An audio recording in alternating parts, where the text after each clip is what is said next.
Your show will go live in 5 seconds. 4, 3, 2, 1. Broadcasting live. It's America's longest running talk show on computers. It's Computer America, bringing you the biggest names in technology with guest interviews, new products, and your emails. Listen live at computeramerica.com on any device around the world. Email the show at live@computeramerica.com or find us on social media. Be sure to check out our website for contests, giveaways, show notes, live video stream, podcasts, and more. You're listening to Computer America.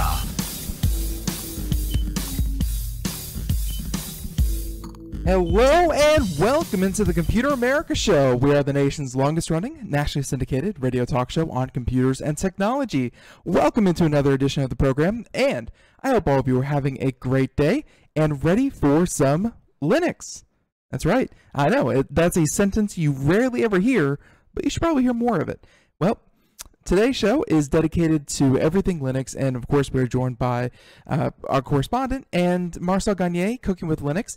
And, you know, everything about Linux, it's we're going to talk emulators and things like that. But before we get to Marcel, we have a few things to mention. And one thing that's really going to make today easy is over at computeramerica.com.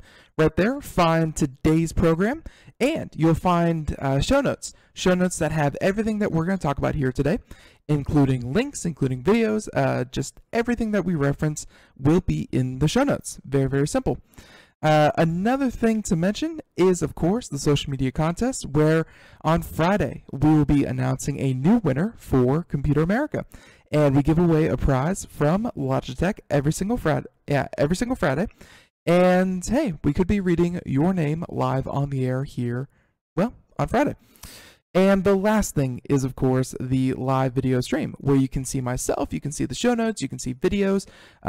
We, of course, try to keep it very audio-friendly because we know that, obviously, radio, and we know that many of you listen to the podcast. So we try to keep it bare bones, but at the same time, the video is something that we've been working on, and we are proud of it, and you should go check that out.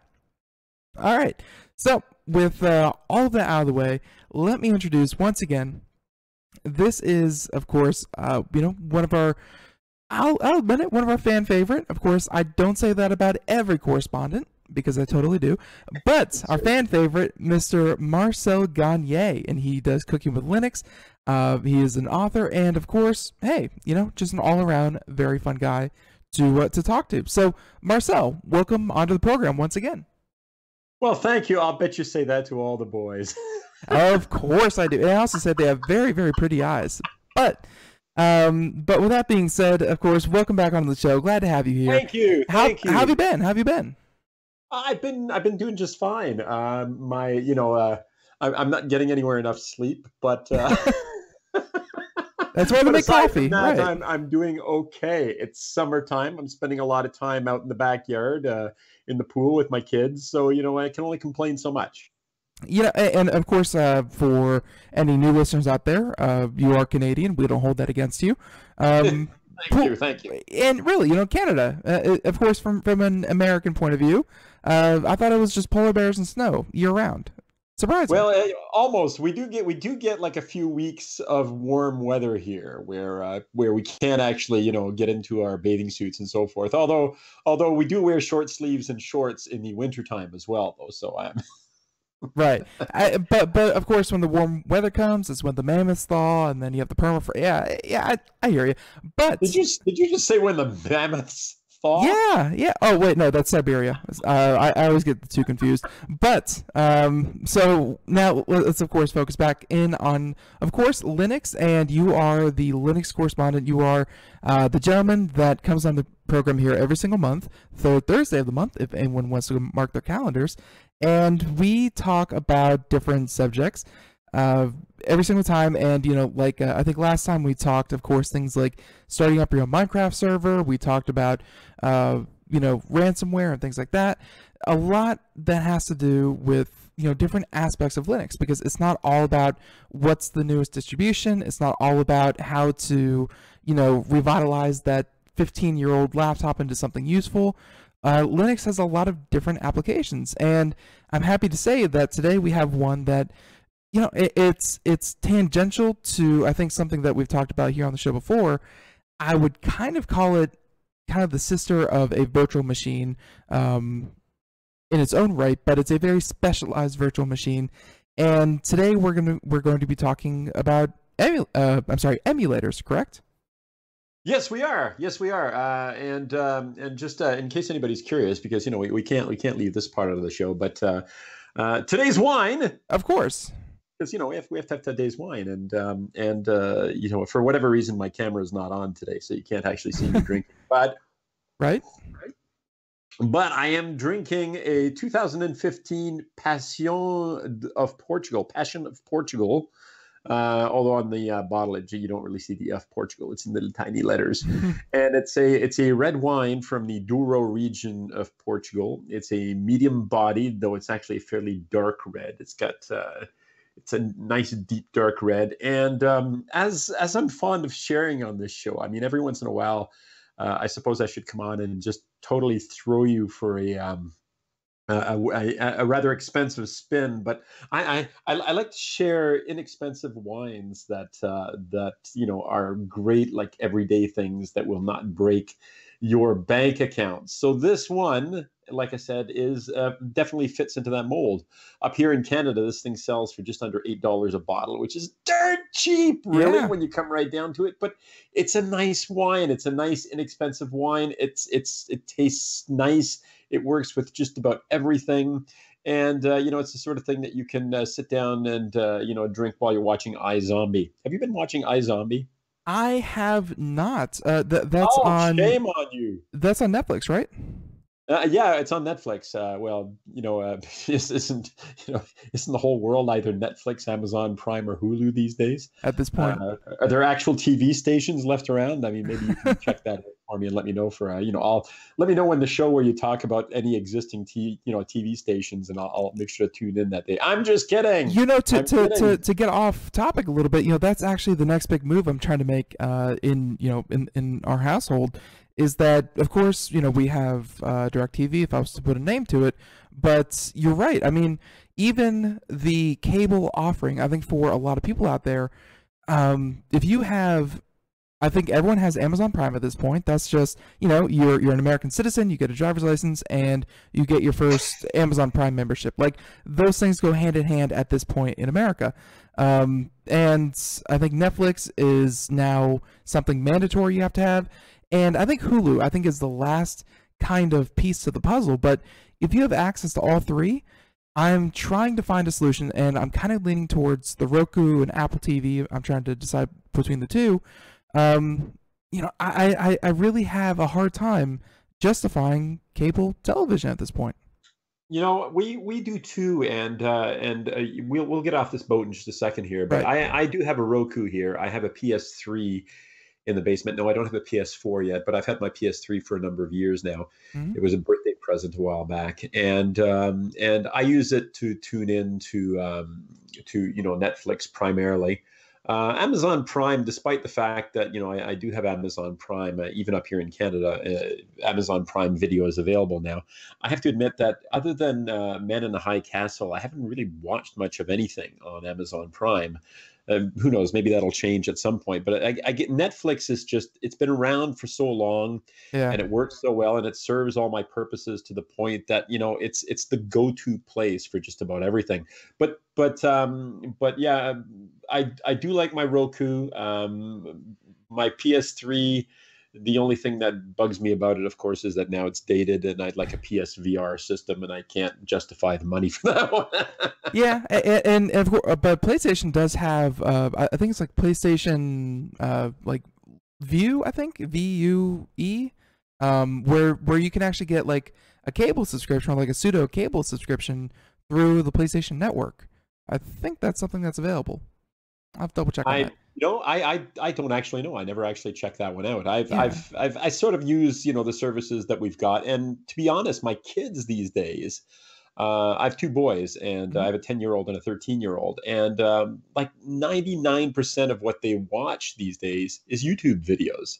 Yeah. So they're not even watching Netflix or anything like that. I mean, occasionally they sit down and watch something on Netflix, but it's almost always YouTube. Yeah. So that I, should say something about where we are with these sorts of things. it's certainly evolving that way, and that's why I kind of wanted to jump on it. And of course, again, we'll switch off in just a moment, but it is PlayStation View. I think it's available on PlayStation 3, definitely on PlayStation 4, but it has like full-blown, Fox and Showtime and HBO. It's a full-blown cable alternative, just available through PlayStation. Very, very cool feature. But yeah. I will definitely check it out. Yeah, I mean, I'm not sure if you even have a cable subscription anymore, but well, we do, but I'll be honest, it's the cable company has spun deals, and maybe I'm not allowed to talk about these things, but if you are, of course you are. You'll get deals. If you actually ask, you'll get deals. They so desperately want to have the numbers, for cable, that they'll practically give you cable for free if you just keep it. Yeah. Like I think we wind up with the package deal that we've got, which is cable, internet, home phone, all that sort of stuff. I think our TV package works out like a couple bucks a month. So Yeah. I mean, it doesn't even. It's like it's there, and it's throwaway money at that point. You don't even care anymore. Right. So and absolutely right. But we're not here to talk about television. We're here to talk about. But you do have to watch iZombie. Okay, I'm making a pitch for iZombie, which is just really, really cool. Well, okay? of course I have to. I don't even like zombies. I'm not even into zombie shows. I don't get into zombies at all. But iZombie is like the Buffy the Vampire Slayer of zombies. It's awesome. I would hope so, but no, we're not here to talk about television. We're not here to talk about wine, even though obviously very cool wine. So what we're going to talk about today is Linux, except that I'm not going to talk about Linux. I'm going to talk about Linux in the sense that Linux can do like all these wonderful magical things. As you pointed out very rightly, I often feature distributions by talking about emulators. In other words, you run another distribution inside an emulator. That way, you don't have to blow away everything that's on your system. You can run Windows on your Linux desktop. You can run another Linux distribution on top of your current Linux distribution. It's infinitely flexible that way. And in fact, virtualization is built right into the Linux kernel.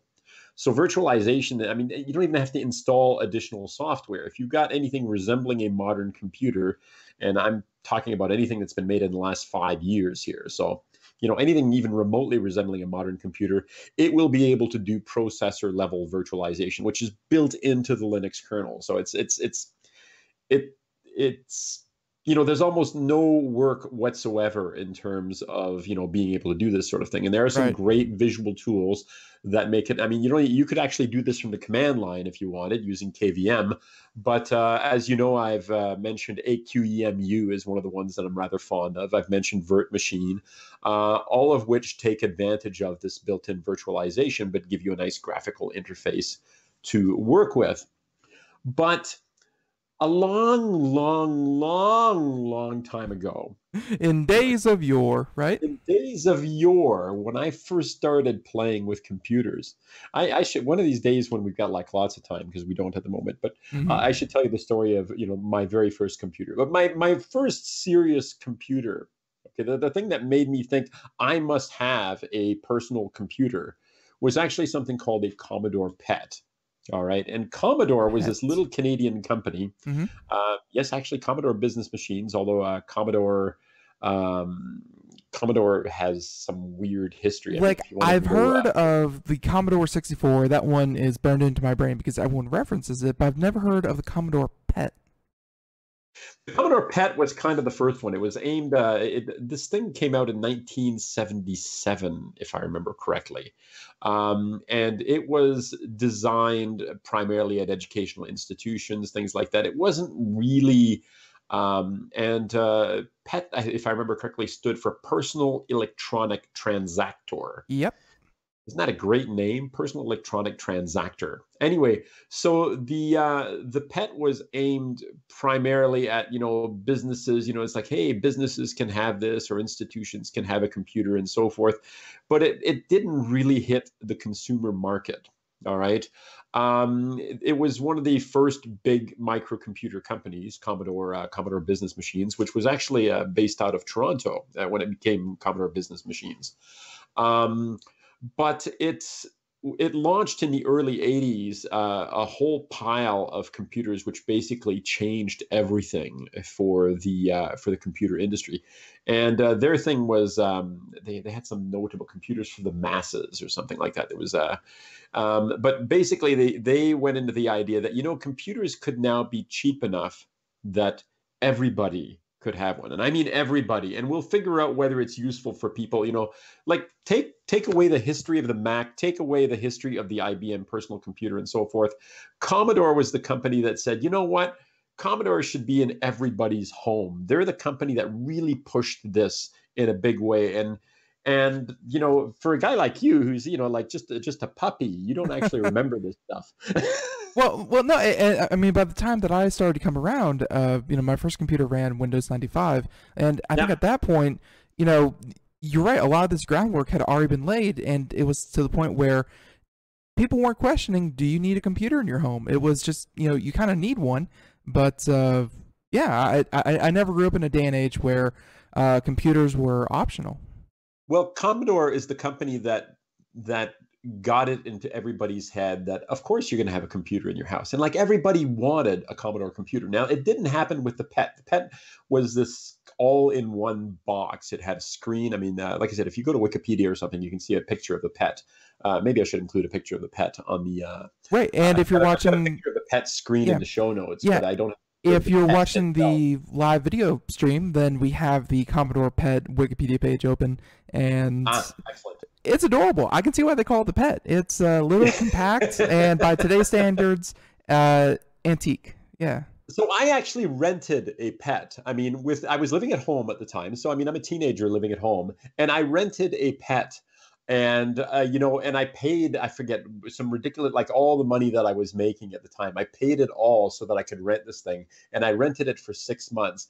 And I was insanely, permanently, forever hooked on the idea that I would always have a computer. Now, of course, today it's like, you know, nobody would even question this. But at the time, it was burned into my head. And then the VIC-20 came out. The VIC-20 came out in 1981. And the VIC-20 was this weird thing. It was just a keyboard. It was this big bulky keyboard thing that you plugged a TV monitor into, and you hooked up a cassette recorder on the side.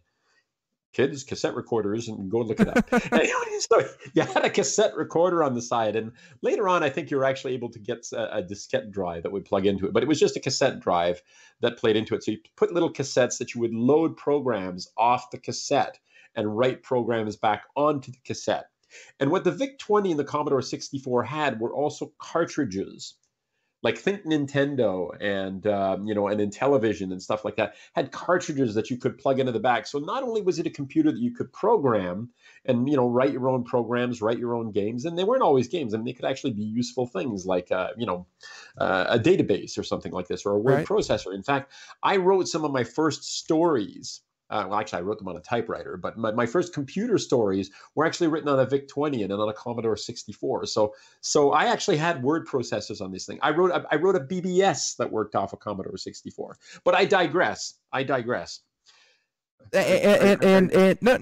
I mean, you know, I was just looking through the images for the VIC-20, and you know, you're right. They had a cartridge here. Something that, again, is kind of foreign to, you know, to newcomers like myself. There's a cartridge here for a 16 kilobits of RAM that you could, you know, plug into the back of it. It's like, wow, so you could download more RAM, or, you know, that kind of thing. 16K. Yeah, 16K, you know, the powerhouse that it is. Man, this is, and obviously, you know, you started with the keyboard in this bulky thing, and then you had to add your components onto it. I mean, so you had this thing. It was obviously very influential. But, I mean, why are we kind of bringing this up? Because this is obviously, you know, kind of interesting. But how does this relate to, of course, emulators? I'm sorry if you were getting to that. I think it's important. I mean, as you know, let's talk about cars just for a second. He goes, what? We're talking about computers. The guys jump on the cars. Let's talk about classic cars, okay? There's like a whole industry of people who rebuild and you know they rebuild classic cars, they clean them up, they restore them to their glory, you know, from the 40s, from the 50s, from whenever it is that they like these particular classic cars. They take them to shows, they get together for meetups and things like that. There are also people that are really into classic computers, like these old systems. It's not just for archaic, or sometimes it's to go back and play these games. My kid right now is totally hooked on a game called Undertale. Mm-hmm. All right, which he plays on Steam, his right? Linux computer. Which, yeah. Interestingly enough, is sitting right beside me on the dining room table, because I'm in a dining room at the moment.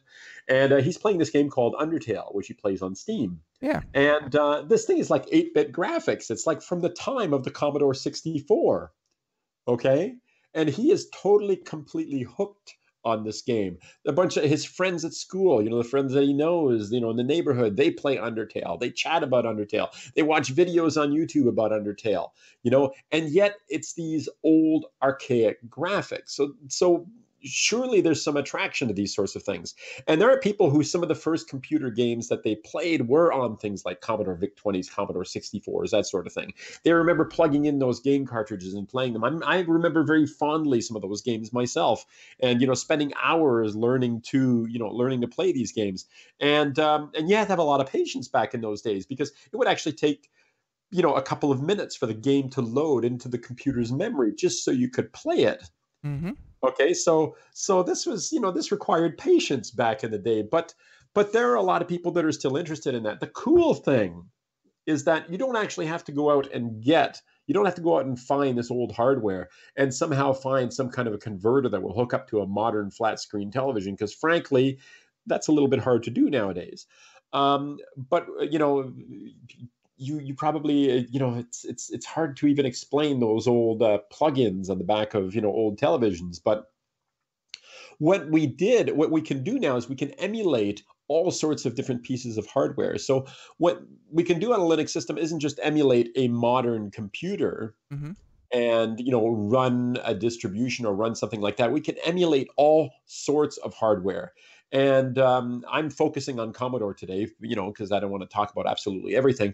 But we can emulate Nintendo. We can emulate Atari 2600. In fact, I've got links for these things in the show notes. We can emulate, the old Nintendo Entertainment System. I'm not talking about modern systems. I'm talking about the old, you know, video game units. We can emulate old DOS games. Yeah. And I mean, you know, just from my background for gaming, there was recently during the summer, there's a convention event kind of held called Games Done Quick. It's for charity. It's all about speedruns. And, you know, when they get to, let's say, Super Mario, you know, they don't play a port on a modern PC. They actually run either an old console or an emulator that, you know, obviously emulates the old console, because they just don't play the same. You know, there's reasons that, you know, they introduce bugs, glitches, what have you, when they try to port over, but to get not even the best experience, but in some cases the only experience is to have emulators or even the old hardware itself. That is true. Now the hardware, emulating this old hardware, does have some catches associated with it, and I'm going to focus on a particular program for Linux called Vice, VICE, which is a Commodore. I'm trying to remember what Vice stands for now. I'm stumbling. Very interesting Commodore emulator or something. It's something like that. Anyway, versatile Commodore emulator. I think it's versatile. Okay. Anyway. Vice, VICE, is available from sourceforge.net. In fact, or you can go to vice-emu.sourceforge.net, again, in the show notes. And if you download it, there's a little bit of a catch because of licensing issues. Believe it or not, those old kernel files that allow you to emulate the hardware, that allow you to emulate the smarts, so to speak, the read-only memory that made this stuff possible, in some cases is still protected by, various rules, copyrights, whatever, despite the fact that it's been abandoned for, decades. So if you download it directly off of your distribution, which is the easy way to do it, let's say that you're on Ubuntu, for example, you could go apt install Vice, V-I-C, and boom, it'll actually install a fairly recent version, not the most recent version, but a fairly recent version, and it'll fail as soon as you try to run it. Useful. Yeah, I like that.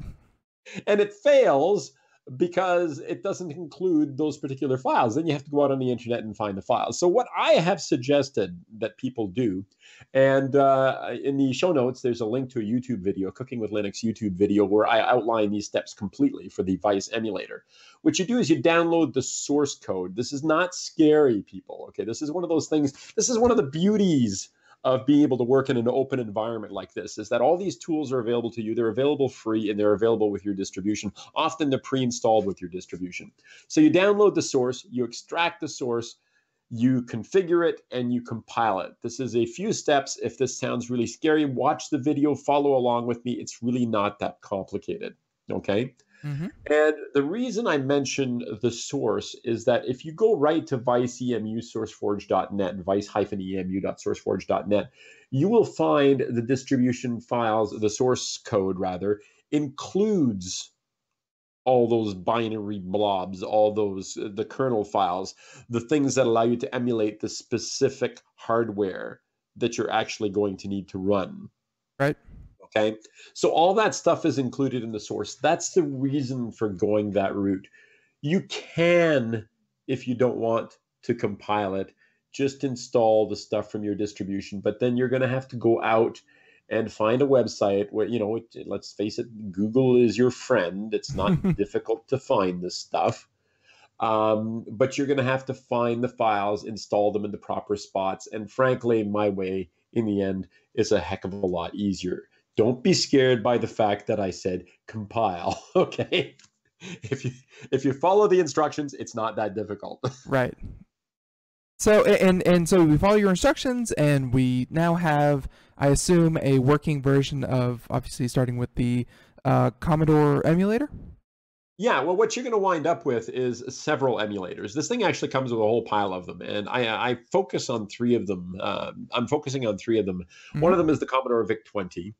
Well, actually, let's go back a little bit further. One of them is the Commodore PET, and you've got a program which it will install a program called XPET, X-P-E-T. And when you run XPET, it comes up with a black window with the green text on the background. I love that green text on the background. The fluorescent text, yeah.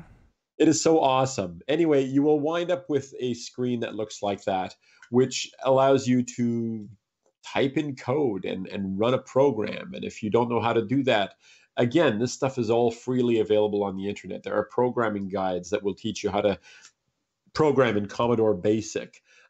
If you want to run your own game, and there's tons of stuff out there that you can learn.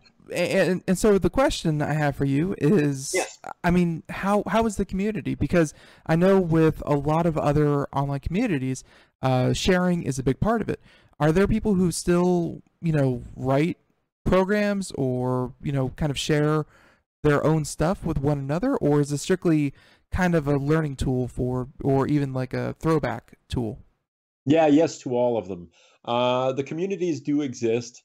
A lot of it is archived code, so it's code from the before time. I mean, really, if I want to be 100%, if we want to be 100% honest with each other here, there's no great reason, no great functional reason to run this stuff. It's like nobody wants to go back to an old Motorola phone that's the size of a walkie-talkie, right? Most people don't even know what I'm talking about when I say a walkie-talkie if they're under a certain age. But you don't want brick, this big, heavy right, handheld device right, as your smartphone. Well, first of all, it's not a smartphone. So there isn't a lot of reason to go back other than the fact that there's a fun factor associated with it. And there's definitely a fun factor here. And that's why the community actually even still exists. It's because, like you said, the old games, we're going to play Mario and Luigi. The original version, was it Mario and Luigi or Luigi and Mario? Mario and Luigi, I'm sure, right, was the first title. You're going to play it in its original format, as opposed to.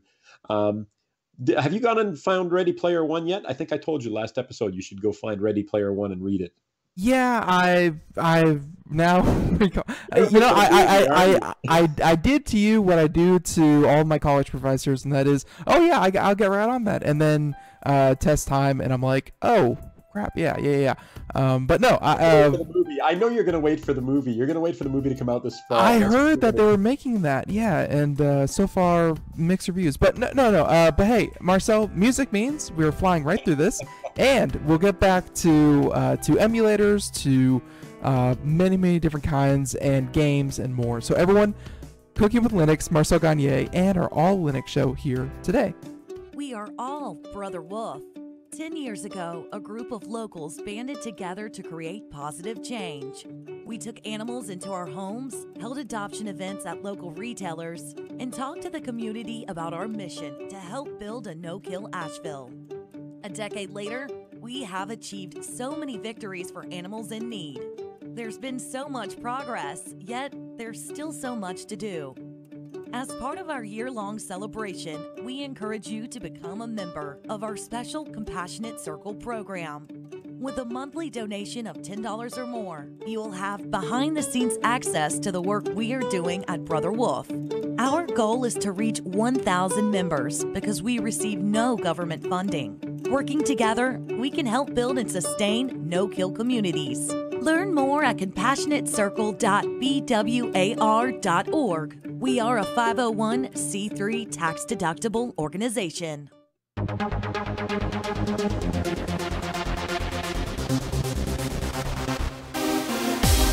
See, that didn't take too long. Welcome back to the Computer America Show. Thank you for joining us. If you are just joining us, well, you are in luck. Because, we're about to get to the meat of it. We have now figured out how to install these Commodore emulators. And now we're going to get to kind of what you can do and what you can play on them and things like that. So, of course, Marcel Gagne, Cooking with Linux, and, of course, links in the show notes to his website, as well as all the show notes and everything we're talking about today.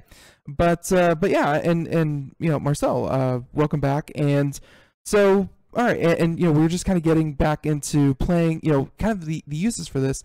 And you have original programming that, let's face it, a lot of the you even said it that, I think you said it right, that there's a lot of abandonware. There's a lot of software that was completely forgotten, lost, or just not converted, to modern day, operating systems. So I think a lot of, some of the appeal here has to be that you can get things that are just not available anymore. So there's obviously the nostalgia factor, but it's also like, you are a computer archaeologist, which I bet is a profession that's soon to be up and coming. I think it's a profession that already exists, to be perfectly honest. Probably. I would wager that you could find yourself a computer archaeologist that you could spend an hour on the show with. In fact, maybe I'll recommend one to you at some point. Sure. So one of the things that you're obviously going to want to do with this is, you're not going to want to sit there and type out a whole pile of games. I have done it in the past. I remember not, I didn't have a family. I was living at home. So I could sit there for hours on end typing programs out of a magazine, because there are magazines dedicated to these things. And also a thing that maybe if you are a younger listener, you don't know what they are. And those are like the internet printed on dead trees. So, yeah. Paper. They were made of paper. Yeah, crazy. You could go to a store and buy them. And waited anxiously for them to come out every month. But I digress. Anyway, so other than sitting there, there's some fun in doing that. And I found out that I have mostly forgotten all my Commodore basics. So that's cool. So I went out looking for some games that I used to play at one time. And there are a lot of sites. I linked to one because I found kind of a treasure trove at this one, but it's hardly the only one that's out there.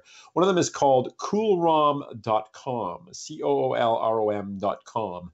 And they have ROMs, read-only memory. That's what these little cartridges were referred to. That's what they were. They were read-only memory. because you couldn't modify the contents on these things. But people referred to them, simply as ROMs. So you could, cartridge ROMs or just ROMs. There were tools even back then where you could extract the code that was locked on these ROMs. And this is how this stuff has been preserved into the present day. People have had tools or have built tools, customized tools to extract the code from these things. And now they've bundled them into sort of, think zip file, for instance. Okay, so it's an archive of the code that was on these things. So if you go to coolrom.com, you'll see things there for the Atari 2600, for a Nintendo Entertainment, for all sorts of different things. Right. But you also find Commodore 64 games there, Commodore 64 ROMs. They're listed on the site, and when you download them, you'll download a zip file with the specific title on it.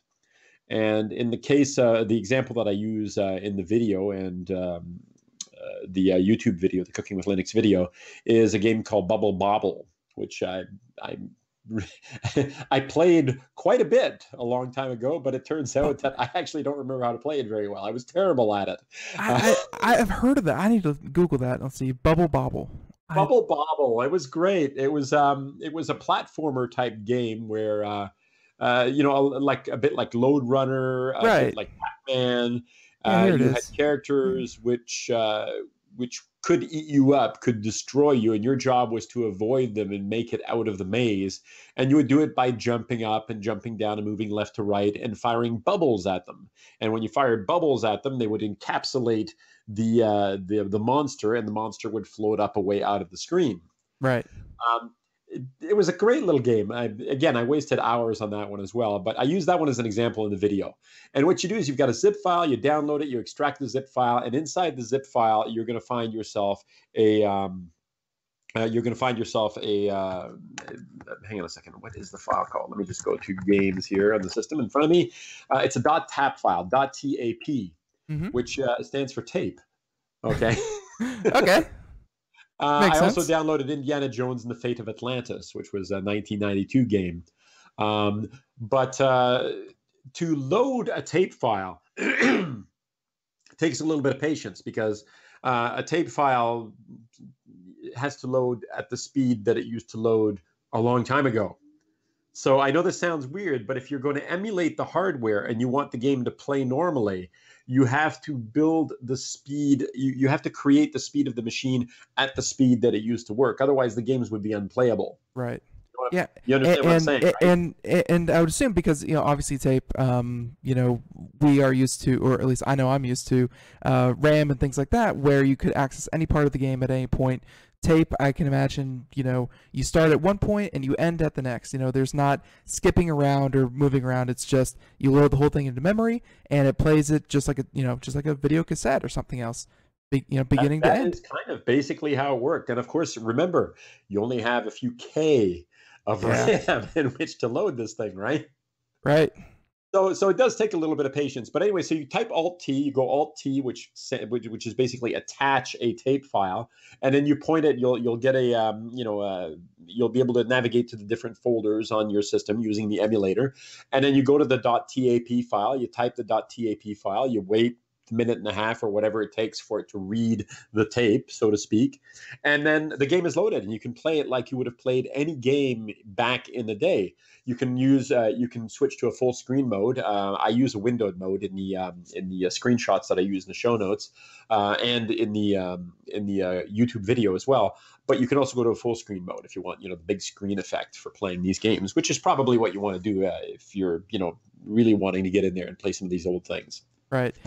It's just pretty hilarious that if let's say I were to do something like this, I would be running it on a Titan X with an i7 7700K, and I'd still have to wait 3 minutes to play a game from 1983. Well, you do, because if you try to play the game, once upon a time, I actually remember playing games that were not timed to the system's clock. Okay. Mm-hmm. So basically, they had built their own timing into the game, all right? And when you moved it from one computer system to another, it played so fast that it was actually impossible to play. So real? No, it's. I mean, you can sort of imagine it. It's like, strange, a yeah. game that played at at 5 miles an hour, you can now play at 150 miles an hour. Well, you can't play it at 150 miles an hour. You got to scale back to 5 miles an hour to be able to play this thing, right? Right. So the emulator works exactly the same way, and that can be a little that can be a little bit difficult the first couple of times that you do this, especially if you have never done this before, because you go, holy crap, yes, that's what it was like in the day, kids. So and I'm looking at the different ROMs here. Oh, and sorry, getting a little bit of an echo. 1 second.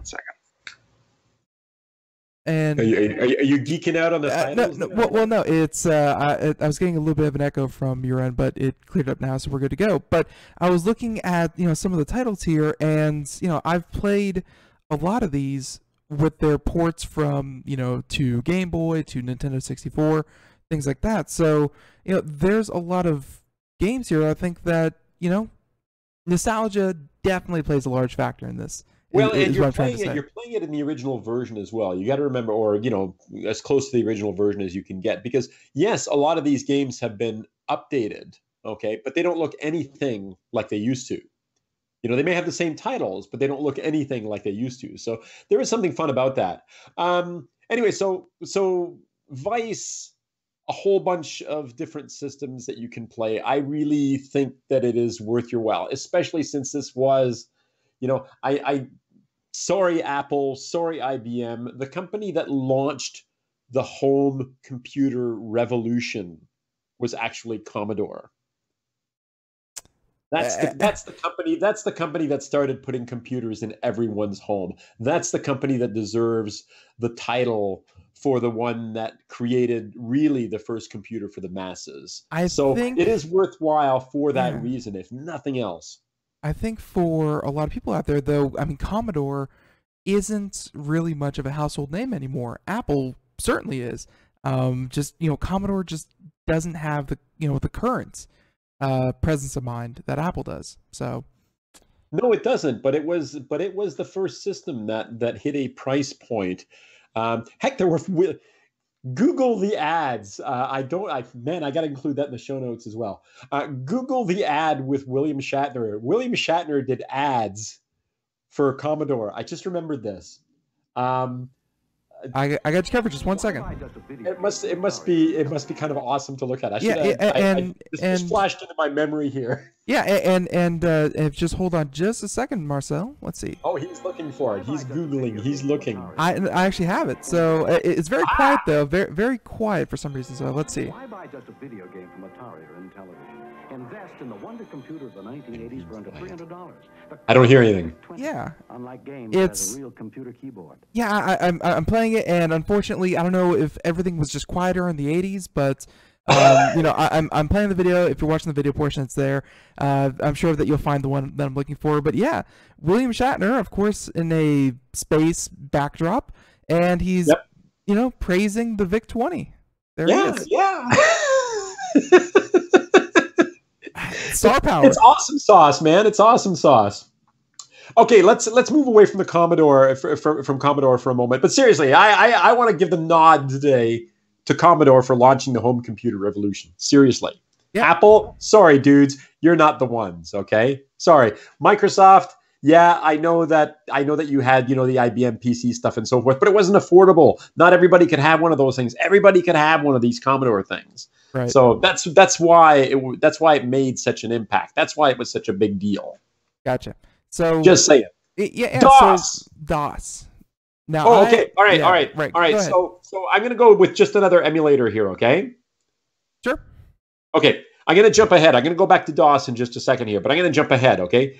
One of the other emulators that's sitting out there, which if you want to geek out on some really old stuff, there's an emulator called Stella, which is an Atari 2600 emulator. It's just, I'm throwing it out there. I've included the link to it. You're going to have to work a little bit harder to make this one work because you are going to have to go chase down the ROMs for this one, okay? But if you're the type that was into Atari 2600, this was not a home computer. This was strictly a game machine. I actually bought an Atari 2600 what do they call it? They called it Remix, Atari 2600 Remix, or Reprise, or something like that. And it was an Atari 2600 console, complete with the joysticks, that had 40 of the games pre-programmed into it. So you didn't have to plug in the ROM cartridges. Oh, it had the games already pre-programmed. I remember buying that. You're talking. Are you talking about? It's like a modern one that you could just buy in the last couple of years. Well, it was like 10 years ago or so. Well, so I don't know. Right, but they also just came out with. There's of course the Atari 2600, but I think they just came out with, it was like the original Nintendo Entertainment System. Yes. And that just came out like last month. Yep. With like 80 games. Yep. Yeah, so you don't have to load all the games into it. So you can play the original games exactly as they were, but of course they give you outputs for modern television sets, which wouldn't have existed. Yeah. In fact, my Atari 2600 Reprise or Remix or whatever the heck it's called probably wouldn't hook up anywhere on my current LCD TV. So. So I probably couldn't even play it at this moment. I'd have to come up with some kind of an adapter for the silly thing. But anyway, if you want to take a look at one of those, there's also a Nintendo Entertainment System, by the way, emulator that you can download and run on your Linux system as well. I'm not sure I didn't include that one. And another computer that I used way back in the before time was a TRS-80. The TRS-80, I would say, is probably the first serious computer I used. And I call it serious because it had real programming chops built into it. You could program an assembler. You could program in BASIC. It was capable of doing things, well beyond what I dreamed of in my Commodore days. And this is from Radio Shack, which is in the process of, I believe, closing down all its operations in the United States, if I read that correctly a few days ago here. Sad days, Radio Shack. But the Radio Shack TRS-80, you can download the TRS emulator. It's in the repositories for pretty much every Linux distribution. But again, it's one of those where you got to go out and you got to find the kernel files, the proprietary files. Again, not difficult. Right. Okay.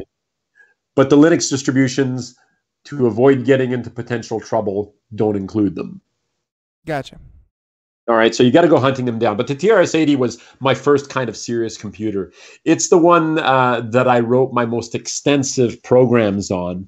In my early days of computer programming, I remember typing out Eliza. The artificial intelligence program, AI, Craig, Eliza. I never dealt with Eliza, but at the same time, I've heard Craig talk about Eliza, and he, I think his favorite memory of it was it could guess which animal you were thinking of. Like, that was his program. Seriously? Yeah, and I don't remember that. I don't remember that at all. his and I think he wrote it himself, or maybe he got one of those fancy magazines and he wrote it from there. But it would ask you questions like does it have 4 legs? Is it does it live in the water? Blah blah blah. And eventually, it would kind of 20 question you into the animal you were thinking of. Yeah, I think that would be a variation on maybe using the same sort of similar code or whatever. Right. But the original Okay. Eliza was just a psychotherapist. Okay. So how are you feeling today? How do you feel about your mother? How do you feel about did the computers frighten you? You're talking to me. What is it that I can help you with? That sort of thing. It was your psychiatric help 5 cents. But of course that sounds like very obviously older technology, but it sounds like someone at the other end just kind of anticipating and driving the conversation the way that they would imagine someone would respond. They branch out. You couldn't throw it a curveball by going, well, I like to talk about badgers and badger related topics, and then it would switch. But I get you. So you got Eliza, great. Yeah, so Eliza was one of those things I typed on the TRS-80. So it was kind of a serious sort of computer. And then, of course, at some point we get into DOS, which is what, most people, DOS, disk operating system. Yep. DOS is in some ways dead, and in some ways it's still alive and well. again, one of the attractions to DOS goes back to playing some of these early games. Now, I have a friend, actually a famous writer, Rob Sawyer, a buddy of mine, who still writes his books in WordStar for DOS. So a nod to Rob out there. And I remember a couple of years ago, there was some reason why it wouldn't work for him. I forget what it was. But we played with the idea of loading up WordStar for DOS on my Linux system to see if I could run it under the DOS emulator. Why? I get that the creative types can be very, strange and set in their ways, but at least when I found Craig and he was still writing his websites on Front Page, 10 years after they stopped supporting it, he was willing to make the switch. But I guess you can do what you want. I mean, I can answer that question quickly. Okay, please go for it. He's not the only one who does this. There are a handful of, first of all, you get used to working with a specific word processor. That's a fact. I feel like I'm awfully flexible that way. I mean, I move from one word processor to another without really thinking much about it. These days, I tend to use Google Docs almost exclusively, although it's still not the only thing I use. But I use Google Docs an awful lot. But the real attraction is that it's a distraction-free word processor. If you are a creative type and you are writing for hours a day, especially if you're not, a guy like me who needs to include screenshots and things like that in the stuff that he's writing. Right. If you're just writing text, like you're a fiction writer, okay, then everything else is a distraction. All those pretty bars and lights, the start menu button in your bottom right-hand corner. And I use start menu as a generic term because, of course, it doesn't always say start, and on a Linux system, it certainly obviously doesn't say start. But that menu launcher button, is enticing. It says, I can take you to all sorts of other wonderful worlds that will distract you, like Facebook and Google and I feel like you're trying to knock Office 365 for having built-in ads into the if you are trying, if this is your living, okay, writing fiction is your living, nobody gets distracted like a writer. I will tell you, writers are the worst people. I'm not the only writer I know. I know lots of writers, okay? We suck at focus, okay? We are so easily incredibly distracted, it is scary. We are the worst procrastinators in the entire world. Oh, I can be creative, much more creative, if I go and make myself a cup of coffee right now. So you get up and you make yourself a cup of coffee. Oh, and I think it would be nice if I had some of those buns, which I'm going to reheat. But it would be much better if I reheated them in the oven, and on it goes. I have heard of writers who lock themselves in a room with, pen and paper and don't leave that room for 5 hours, there's a reason for that. Yeah, I can see it. Oh, so very well said, and I can see why now. But anyway, so obviously I don't agree with it, but I see why. Yeah. So DOSBox is actually one of those programs that you can install on your Linux system, and it works. It works frightfully easy. Which if you install it, and in fact, it's entirely possible, very possible, that it's already installed on your system, depending on the distribution that you get. If not, I guarantee you it's in your distributions repository. So you just install it from your software installer, whatever it is that you're using, and it will create like a Windows drive, and then you will have a D drive or an E drive or whatever it is, which has got your software on it. And at that point, it works just like classic DOS. And because it works just like classic DOS, you could install and run a program like WordStar for DOS. By the way, it worked beautifully, but there were a couple of functions that he didn't like because it worked on his old system. So we never actually did go that route. But the fact is, it worked like 98.9% of full functionality, which most people might be perfectly happy with. But remember we talked about abandoned software? In the DOS world, there were tons of, again, games. Okay, I love the idea of these classic games. There were tons and tons of games which existed in the before time, which are still out there and have been preserved. In some cases, the companies have gracefully and gratefully gratefully from us, that is, put them out into, a Creative Commons or something like that, so that the game can be shared and enjoyed by people, even though they don't sell it anymore, they don't support it anymore. By the way, I know I jump on this soapbox every other show, but if you are somebody who makes software out there, if you're no longer willing to support it, if you're no longer willing to fix it, patch it, that sort of thing, please release it to the world. All right? Don't be a dick. No, very well said. But I mean, at the same time, I've heard a lot, especially game companies, where they refuse to do so for games 20, 30 years after the fact, because they feel that, the tricks that they could do were proprietary. Like they want to keep those secret. And no, I am completely against it as well. It's just, they feel that their current games use some of the same tricks, and they feel that, it could jeopardize their current games. I completely agree with you. I think, if you have 25 years out of a game, you got your money's worth. You are good to go. Release the source code. But, a lot don't, which is a problem. Yeah, well, it is. It's one of those things that are in the argument that, it's proprietary stuff, it's secrets that we had back when. I'm sorry, but we figured out all these secrets already, Yeah. But you're right, and I think DOS, Commodore 64, that obviously goes back a couple years before this, but DOS, for a lot of gamers, myself included, this is kind of where we got our start, and you can play games. And I'm kind of looking at, tell us about archive.org, because the Internet archive.org Archive is a great place for anything and everything public domain.